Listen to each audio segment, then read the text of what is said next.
dan selamat kepada pengurus baru diketuai oleh Dr. Yudit, dan terima kasih kepada Bapak Ketua Persi Pusat, Bapak Dr. Kuncoro dan beserta jajarannya, dan juga Dewan Penyantul, Bapak Kepala Dinas Kesehatan Provinsi NTT. Mungkin kita sering-sering mengadakan acara seperti ini, Pak, untuk semakin menyegarkan dan mempertahankan kualitas. Dan pada sesi ini saya akan menampilkan seorang pembicara yang luar biasa, Dr. Rizaldi T. Pinzon, spesialis saraf, magister kesehatan. Walaupun dari segi waktu ya kita sudah melewati dari jadwal, tapi pembicaraan ini sangat penting sekali karena yang dibahas adalah peran komite medik dalam menjaga mutu pelayanan di rumah sakit. Kita tahu peranan besar dari komite medik yang anggotanya adalah para DPJP dan dokter-dokter yang ada di suatu rumah sakit yang bergabung dalam komite medik, dan pelayanannya banyak bertumpu di sana. Juga masalahnya sering juga berasal dari anggota komite medik itu. Saya kira saya tidak memperpanjang lagi, saya akan menyampaikan kurikulum vitae dari Dr. Rizaldi yang beliau bekerja sekarang di Rumah Sakit Bethesda Jogja dan juga dosen di Fakultas Kedokteran Universitas Duta Wacana Jogja. Beliau hanya numpang lahir di Samarinda, Kalimantan Selatan. Semua riwayat pendidikannya dari SD, SMP, Fakultas Kedokteran, Magister Kesehatan, dan spesialisasinya juga di Jogja, khususnya di Universitas Gadjah Mada, Universitas Kebanggaan Jogja, dan menempuh beberapa pendidikan fellowship di Malaysia, Prancis, dan Jepang. Yang mengagumkan adalah publikasi ilmiah beliau bukan hanya meliputi bidang neurologi sebagai keahliannya, tetapi juga di bidang epidemiologi karena beliau memiliki strata 2 Magister Kesehatan, bekerja riset dengan Dr. Laksono, ini idola epidemiologi juga, dan juga beliau banyak menulis juga tentang autism. Mungkin nanti ada yang ingin berdiskusi atau tapi kita khususnya membahas dulu tema tentang peranan komite medik. Selamat sore Dr. Rizaldi Pinzon. Selamat sore Dr. Sadewa, selamat sore semua. Ya, kami persilakan untuk mempresentasikan, silakan Dr. Saya mohon izin share screen ya. Ya.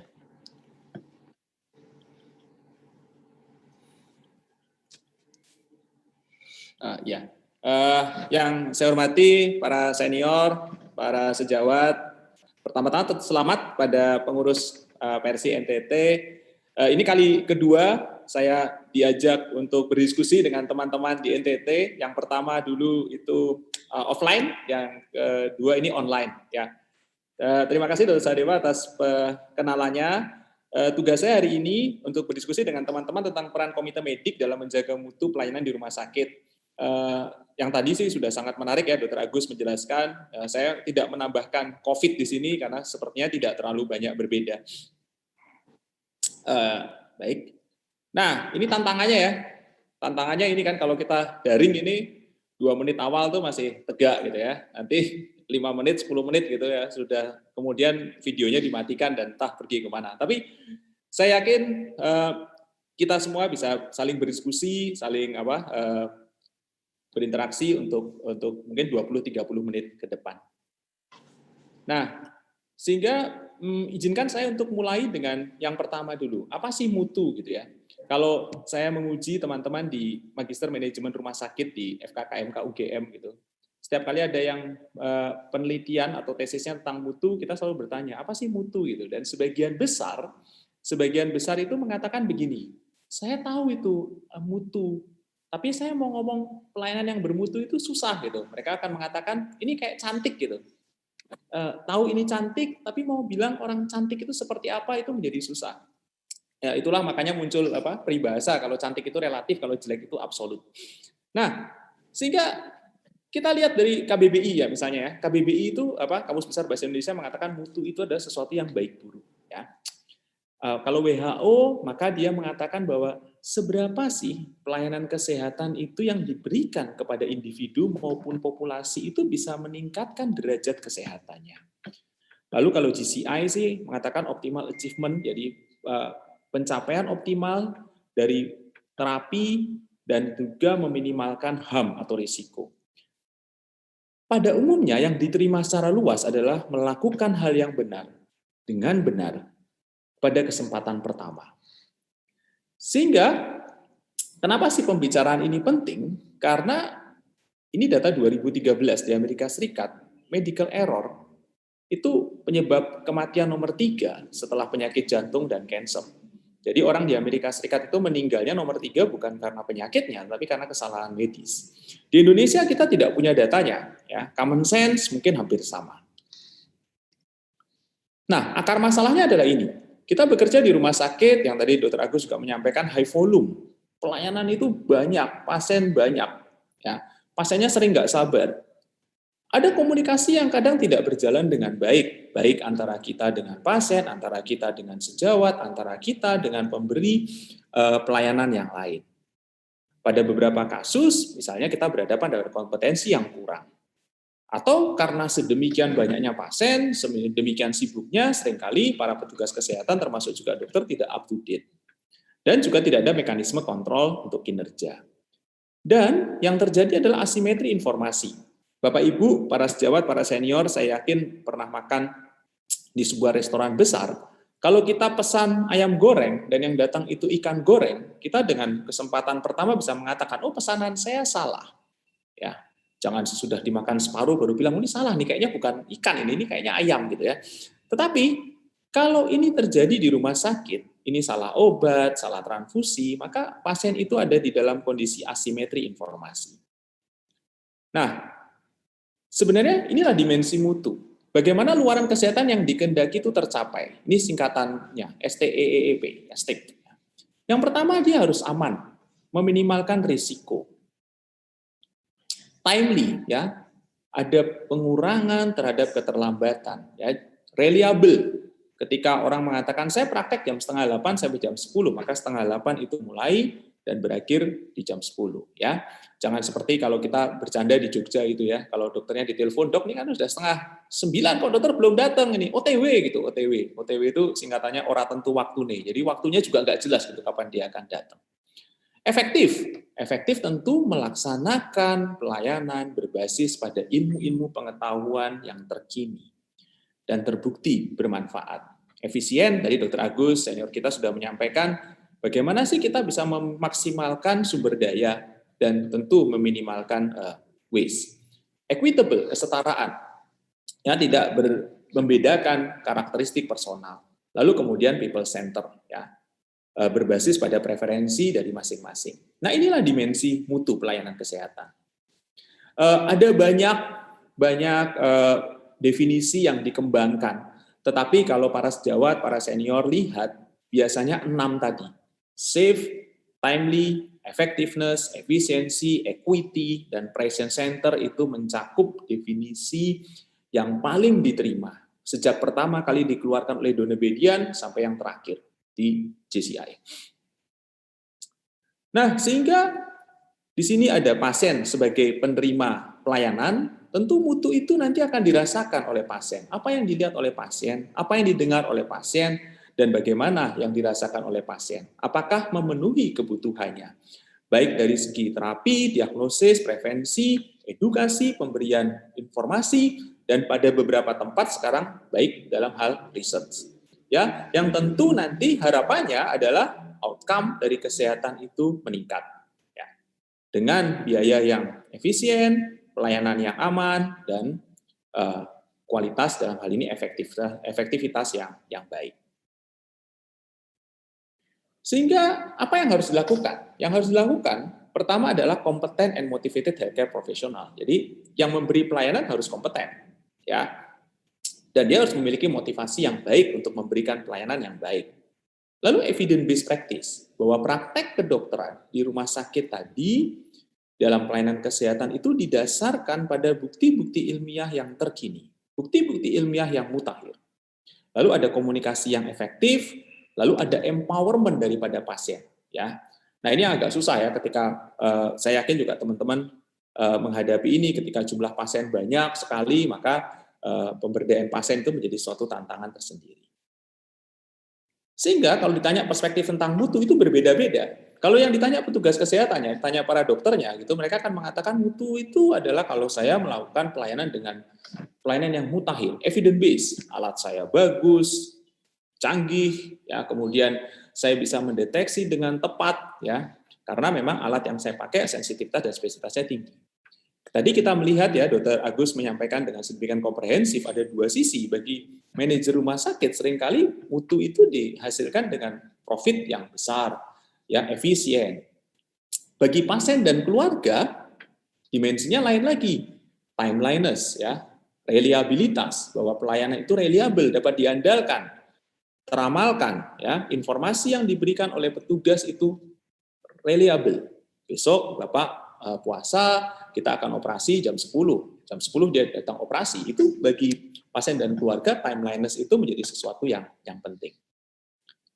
Nah, sehingga kalau dilihat dari quality of care, maka kita akan melihat bahwa praktek kedokteran itu didasarkan pada ilmu-ilmu yang mutakhir, didukung oleh bukti ilmiah yang terbaik, akan ada di sana pemberian informasi yang jelas, komunikasi yang efektif, ya, dukungan emosional yang dilakukan di dalam prosesnya itu oleh orang-orang yang berkompeten, oleh tenaga-tenaga dokter dan atau pemberi asuhan lain yang memiliki motivasi yang baik.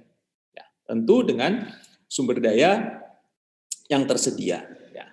Tujuannya adalah yang akan dirasakan, baik itu di level individu maupun di level komunitas adalah health outcome yang lebih baik. Mortalitasnya turun, morbiditasnya turun, disabilitasnya turun, kemudian ketidakpuasannya juga turun, dan menjadi biaya yang lebih terjangkau. Nah, 3 aspek kualitas kalau kita lihat, yang pertama yang diukur, measurable, maka ada indikator mutu pelayanan. Apresiatif ini mutu itu diserahkan kepada lembaga luar. Misalnya, contohnya adalah akreditasi. Dengan asumsi ketika sebuah rumah sakit itu terakreditasi, terrekognisi, maka ini adalah bermutu. Karena dia apresiatif, dia mendapatkan apresiasi. Tetapi di sisi lain ada juga yang mutu itu dari perspektif pelanggan. Oh, mutu itu saya anggap bermutu kalau memang kesembuhannya baik, ada timeliness, ada informasi yang jelas. Nah, kita melihat 3 aspek daripada kualitas ini. Nah, ini contoh yang tadi yang indikator ya, misalnya kepatuhan penggunaan clinical pathway. Dengan asumsi kalau clinical pathway-nya itu dipatuhi, maka ada kendali mutu yang baik. Kendali mutu yang baik diasumsikan akan ada health outcome yang lebih baik. Ya, kelengkapan assessment yang baik diharapkan akan memberikan pelayanan yang lebih komprehensif, lalu kemudian health outcome-nya juga lebih baik.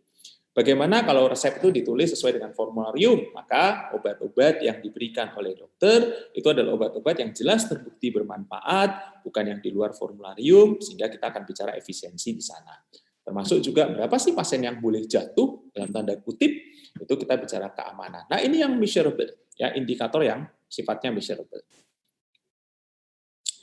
Nah, pertanyaannya adalah, kembali ke judul yang diberikan kepada saya oleh panitia, terima kasih panitia mengajak untuk berdiskusi tentang ini, bagaimana sih peran dari komite medik? Ya, kalau kita lihat sampai saat ini yang tetap dipakai adalah Permenkes 755 tahun 2011, di mana komite medik itu dibentuk oleh direktur rumah sakit dan bertanggung jawab kepada direktur rumah sakit. Dan kalau kita lihat cirinya, yang pertama adalah otonom, ya. Komite medik itu otonom, yang kedua dia mandiri, dan yang ketiga adalah non struktural. Dan dia independen, di mana tata hubungan dengan direktur rumah sakit itu sebenarnya lebih pada koordinatif dan konsultatif. Nah, Permenkes ini bertujuan untuk mengatur the good clinical governance, tata kelola klinis yang baik, agar mutu pelayanan medis dan keselamatan pasien di rumah sakit itu menjadi lebih terjamin. pasien menjadi lebih terlindungi, dan dia mengatur penyelenggaraan komite medik dalam rangka peningkatan profesionalisme daripada staf medis. Sehingga komite medik itu bukan wadah kumpulan dokter, ya, tetapi sebagai mitra manajemen untuk mencapai good clinical governance. Harapannya itu. Nah, sehingga kalau kita lihat, maka akan ada 3 subkomite kredensial, subkomite mutu, lalu kemudian subkomite etik, yang dia langsung bertanggung jawab dari komite medik ini adalah kepada yang menetapkan, yaitu direktur rumah sakit. Tentu kalau kita bicara tadi mutu, maka ketiganya ini akan berperan sangat besar. Ya, ambil contoh adalah kredensial. Maka dalam proses kredensial kita akan menseleksi dokter-dokter yang cakap, yang profesional, yang kompeten untuk melakukan tindakan-tindakan medis sesuai dengan kompetensinya. Harapannya adalah ketika proses kredensial ataupun rekredensial ini baik, maka secara input dokter-dokter yang tersedia di rumah sakit tadi adalah dokter-dokter yang benar-benar kompeten, memiliki kompetensi yang sangat memadai untuk memberikan pelayanan sesuai dengan mutu pelayanan kesehatannya. Ya, tentu di dalam proses, dalam perjalanan waktu ini harus selalu dinilai, harus selalu dalam suatu proses, dalam suatu siklus yang tadi juga disampaikan oleh Dr. Agus. Maka kita tentu harus melihat apakah yang harus dikerjakan sudah dikerjakan. Kalau ada gap, kenapa? Itu adalah proses audit. Subkomite mutu akan memberikan rekomendasi kalau memang diperlukan pendidikan-pendidikan tambahan. Harus ada suatu evaluasi ongoing, ya, yang kita bilang sebagai ongoing professional performance evaluation, yang kalau di rumah sakit kami itu setiap 6 bulan dilakukan demi mempertahankan profesionalisme dari para dokternya. Tentu pelayanan itu harus memenuhi etika sesuai dengan kode etik kedokteran Indonesia. Sehingga muncul pertanyaan, bagaimana sih peran komite medik dalam menjaga mutu pelayanan rumah sakit? Ini sebagaimana judul yang diberikan oleh panitia kepada saya. Tentu dengan melakukan kredensial pertama kali ataupun rekredensial, maka secara input staf-staf medis yang akan melakukan pelayanan di rumah sakit tadi adalah memang staf-staf medis yang memiliki kompetensi yang memadai. Lalu di dalam perjalanannya, mutu profesi itu tetap harus dijaga dengan cara melakukan continuing medical education. Ya, kemudian juga memberikan rekomendasi untuk audit. Ya, apakah yang dikerjakan memang sudah sesuai dengan apa yang seharusnya. Tentu menjaga disiplin, etika, dan lalu perilaku profesi staf medis. Nah, sehingga di dalam tata kelola klinis atau good clinical governance yang baik, penugasan klinis oleh direktur rumah sakit itu menjadi sesuatu yang penting. Dan di sana, komite medik memiliki peran yang sangat besar. Kenapa? Karena pemberian daripada kewenangan klinis atau clinical privilege dan juga penerbitan surat penugasan klinis atau clinical appointment oleh direktur rumah sakit itu didasarkan daripada komite medik yang dilakukan setelah adanya proses kredensial.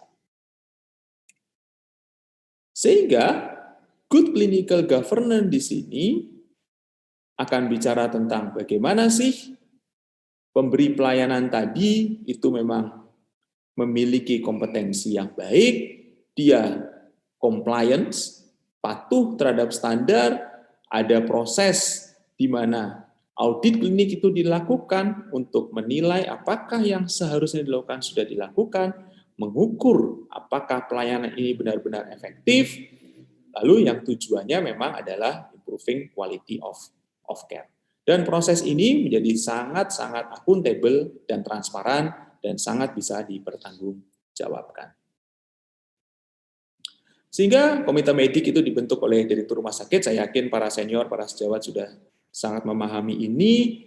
Tentu nanti adalah dari masukan para staf medis yang bekerja di rumah sakit tadi. Jadi ketua komite mediknya ditetapkan oleh direktur rumah sakit berdasar pada masukan dari staf medis, bagaimanapun bentuknya, bisa dalam bentuk pemilihan dan sebagainya.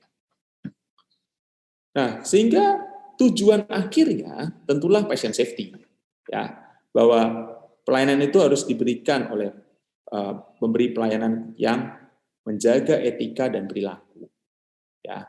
Profesionalismenya jelas. Ini adalah orang-orang yang memiliki kompetensi jelas, yang berperilaku profesional dalam proses kredensial di sana. Dan tentu untuk mempertahankan kompetensi dan profesionalismenya menjadi suatu tanggung jawab bagaimana mutu profesi tadi tetap dijaga dengan mengikuti perkembangan ilmu yang mutakhir. Di sini kita bicara continuing medical education. Kita bicara bagaimana kinerja itu selalu dievaluasi, ongoing professional performance evaluation, yang di rumah sakit tempat saya bekerja dilakukan setiap 6 bulan sekali. Sehingga fungsi tadi dalam proses credentialing itu menjadi sesuatu yang sangat penting. Dan komite medik juga menjadi sedemikian penting untuk tadi memberikan informasi appraisal, ya, untuk suatu proses reappointment, penugasan kembali atau bahkan pemutusan hubungan kerjasama ketika dianggap bahwa kinerja daripada dokter tadi tidak sesuai dengan sebagaimana yang ditentukan. Nah, ada kata-kata di sini yang ini menjadi tantangan kita bersama, ya. Ada kata-kata di sini. Ketika ini dilakukan secara serius, nah ini menjadi tantangan karena di banyak tempat kita melihat bahwa ini tidak secara serius. Artinya apa? Ketika mengangkat kembali, itu kalau bisa sih berdasar indikator klinik, clinical indikator. Ya, contoh clinical indikator misalnya adalah berapa sih pasien yang harus readmisi. Readmisi dalam waktu yang singkat itu menjadi indikator yang kurang baik. Artinya apa? Ini sebelum waktunya untuk dipulangkan. Ya. Atau kemudian kita melihat berapa sih komplikasi, misalnya infeksi luka operasi. Nah, kalau ini semua tercapai, maka reappointment itu menjadi sesuatu yang bisa dilakukan. Atau berdasarkan daripada perilaku dokternya. Ketika ini, maka kita bicara tentang etika. Sehingga subkomite kredensial tentu akan mengkompilasi daftar kewenangan klinis dengan masukan dari kelompok staf medis, melakukan penilaian dan pemutusan kewenangan klinis, menyetujui atau tidak usulan dari para staf medis, dan tentu melakukan pelaporan hasil penilaian kredensial. Dan juga melakukan rekredensial pada saat berakhirnya surat penugasan klinis. Atau memberikan rekomendasi kewenangan klinis yang baru. Misalnya seorang staf medis baru pulang dari suatu pelatihan, lalu dia melakukan usulan bahwa saya memiliki kompetensi baru untuk melakukan tindakan misalnya operasi dengan minimally invasive surgery. Ya, maka itu nanti harus dinilai ulang untuk lalu diberikan apakah kewenangan klinis ini bisa ditambah atau tidak. Nah, sehingga yang membatasi adalah standar kompetensi, pengalaman, dan juga kompetensi individu. Ya. Disinilah penting sekali bagaimana subkomite kredensial tadi memberikan rekomendasi kepada komite medik, yang lalu kemudian komite medik itu memberikan rekomendasi kepada pimpinan rumah sakit untuk tindakan apa sih yang bisa dilakukan. Tentu harapannya, sebagaimana tadi dimensi mutu yang STIP, tadi, yang pertama adalah patient safety, ya, keselamatan pasien. Audit. Tugasnya subkomite mutu, saya ada di subkomite mutu di rumah sakit tempat saya bekerja, adalah memastikan apakah yang dikerjakan sudah sesuai dengan yang seharusnya. Kalau belum, kenapa? Ya. Lalu kemudian pendidikan kedokteran berkelanjutan dan kalau bisa evaluasi kinerja berkesinambungan, ya, ongoing professional performance evaluation setiap 6 bulan. Ini contoh yang kami kerjakan, bagaimana audit klinik itu dilakukan. Bukan hanya berdasar pada laporan atau komplain, tetapi memang dilakukan dalam satu yang terstruktur. Untuk melihat ada nggak gap, ada nggak kesenjangan antara apa yang harus dikerjakan dan apa yang seharusnya dikerjakan dan yang benar-benar dikerjakan. Kalau ada kesenjangan, ini kenapa? Sehingga tujuannya adalah tadi, memberikan rekomendasi untuk menutup kesenjangan tadi. Dan juga memonitor ini yang penting, memonitor luaran klinik, ya, clinical outcome daripada pasien-pasien yang kita rawat. ini tulisan kami yang diinstansi oleh WHO, Bapak Ibu, kalau masuk ke situs ini silahkan aja, nanti bisa tinggal klik ini. Apa yang kami lakukan yang tadi sebagaimana Dr. Agus menyampaikan, bagaimana yang juga disampaikan oleh Dr. Kuncoro tadi sangat, bagaimana sih pandemi ini mempercepat penggunaan telemedicine, ya. Dan ini kami kerjakan terutama untuk pasien-pasien kronik. Dan tentu nanti ini harus dinilai apakah outcome daripada suatu pelayanan telemedicine itu memang sebagaimana yang seharusnya. Apakah kita memindahkan platform yang harusnya bertatap muka dengan pasien, melakukan pemeriksaan menjadi platform yang kita tidak bertatap muka dengan pasien, ini memberikan luaran klinik yang sama. Jadi ini menjadi tantangan tersendiri, dan ini proses belajar karena kita baru 9 bulan di pandemi ini. Kita di Indonesia baru 6 bulan. Ya, jadi ini proses belajar yang sangat panjang. Teman-teman silakan mendownload ini feel free saja karena itu memang juga public domain dari WHO. Nah, bagaimana dengan subkomite etika dan disiplin profesi? Tentu pelayanan yang baik tentu harus dilakukan dengan etika yang baik, ya. Sehingga subkomite etika itu tentu melakukan pembinaan etika dan disiplin profesi kedokteran, ya. Lalu memeriksa staf medis yang diduga melakukan pelanggaran disiplin, baik dalam tata hubungan dengan teman sejawat, dengan pemberi asuhan lainnya, atau juga dengan pasien. Dan memberikan rekomendasi bagaimana ketika ada perilaku yang melanggar, tentu ada pendisiplinan di sana. Dan tentu memberikan pertimbangan dalam pengambilan keputusan etis pada asuhan medis pasien. Nah, sehingga kalau bicara tentang etika dan disiplin profesi, maka ada perilaku yang tidak layak, inappropriate, ya. Lalu kemudian ada perilaku yang mengganggu, kemudian perilaku yang melecehkan, termasuk juga pelecehan seksual. Dan di sanalah peran dari subkomite etika dan disiplin profesi untuk mengatur bahwa pemberi pelayanan asuhan, dalam hal ini dokter, itu perilaku baik terhadap dirinya sendiri, terhadap teman sejawatnya, terhadap pemberi asuhan pelayanan lain, dan terutama terhadap pasien itu sesuai dengan kode etik yang berlaku. Ini slide saya yang terakhir. Sehingga izinkan kita menyimpulkan dalam waktu yang singkat ini, kembali ke pertanyaan pertama, peran komite medik dalam menjaga mutu pelayanan di rumah sakit. Maka komite medik itu adalah mitra manajemen untuk menjamin mutu pelayanan di rumah sakit. Izinkan kami untuk menggambarkan dalam proses donor media. Ada input di sana. Inputnya adalah orang-orang yang bekerja di rumah sakit itu adalah SDM yang profesional, SDM yang benar-benar cakap, SDM yang benar-benar kompeten, yang ditapis, di screening melalui proses kredensial yang baik. Lalu kemudian dia juga harus patuh terhadap panduan praktek klinik dan clinical pathway-nya. Yang ini dalam proses pelayanannya, dia patuh terhadap PPK, patuh terhadap clinical pathway, memberikan komunikasi yang baik, baik terhadap pasien, terhadap teman sejawat. Dan harapannya adalah ketika ini dilakukan, ya dimensi mutu tadi itu tercapai. Komplikasi turun, pelayanan menjadi safe, efektif, ya. Mortalitas, morbiditas turun, efisien dengan biaya yang lebih terjangkau, tidak ada pemborosan dalam tanda kutip dalam hal biaya. Dalam proses ini pelayanan itu timeliness, ya, sesuai tepat waktu, equity, ada kesetaraan di sana. Dan harapannya outcome terakhirnya adalah patient safety. Mungkin itu para sejawat, para senior yang saya hormati, Dr. Sadiwel, terima kasih banyak atas perhatiannya. Terima kasih.